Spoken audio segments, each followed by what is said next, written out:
These photos were taken on September 22nd, 1965 at the White House. They're of Nigerian dignitaries meeting with US President Lyndon B. Johnson. At the time, both countries were navigating significant changes. In the past 3 years, President Johnson succeeded to the presidency after the assassination of JFK, signed the landmark Civil Rights Act the following year, and just this past summer, he signed the Voting Rights Act. Meanwhile, Nigeria is 5 years post-independence.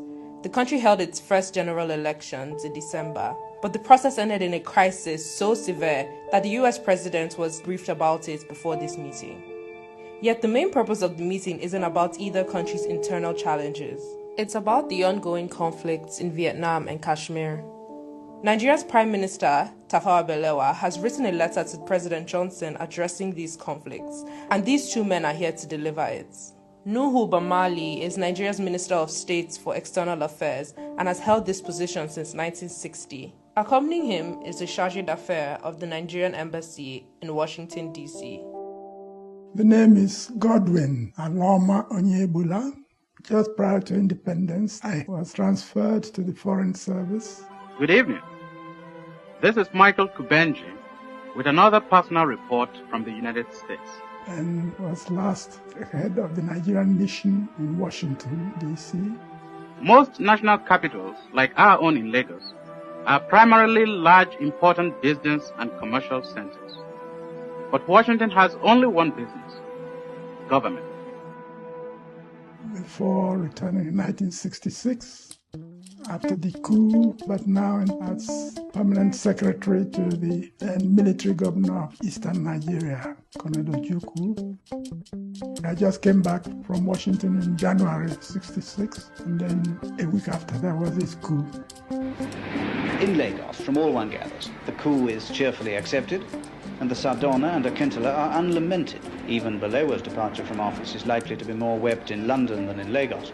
The coup now begins to look more and more like a straightforward military revolt against corruption in government, and one that's likely to last. It has popular backing. What's not so clear is... He wanted me for 18 months. I said 6 months indeed, and we came to a compromise of 12 months. So we didn't expect it would be long drawn. And I'm confident that it will not last long. I can't say for certain. But 18 months dragged on for 3 years and 4. Ojukwu and I had the confidence, so I make my recommendations and he will take them seriously. To the extent that in the cabinet, they still have what we call kitchen cabinet. That's what they used to call those who were very close to him. We used to stay until about 2 a.m. in the morning at the office. And it was at this time, usually that night, that most of these decisions were either made or confirmed. The Aburi Accord could have solved the Biafran situation, and in a way, I prepared the way for Aburi. After the failure of the constitutional conferences in October '66, there was no communication between us and Lagos. So sometime in December, Gawan telephoned, and Ojukwu wasn't on seat, so the call was directed to me. I spoke with him. When Ojukwu came back, I reported to him, and I said, Gawan sounded that soft. I can't imagine that he could be that cruel. I talked to him. Ojukwu said he won't, because to talk to Gawan was just a waste of time. Gawan was not in control. Whatever you talk with him today, tomorrow somebody will persuade him and he'll do a contrary to it. So we continued pressing him. For about 2 he said he wouldn't. Then on Christmas Day, 1966, both of us were in the office like this talking. I reminded myself, well, here we are, this impasse. You still haven't talked to Gawan. He said, okay, let me talk to your friend. So he took the telephone. And they answered. There was Jack and then Emeka, and they started talking. Gawan asked, where do we meet? Ojukwu said, why not let's meet in Accra? And when? He said, in a week's time. That was how Aburi came to me. And this is something I still regret it today, because it's a tragedy that they did not implement Aburi, because if they had implemented it, we would not have had the war.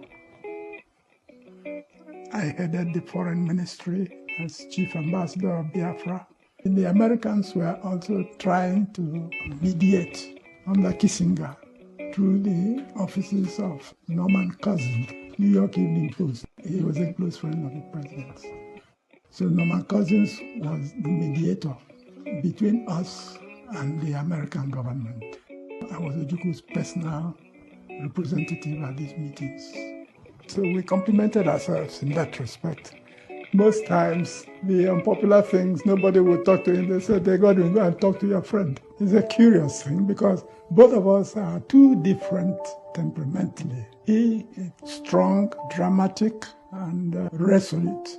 I'm a little bit more cautious, introspective, and I like to keep away from the photographs.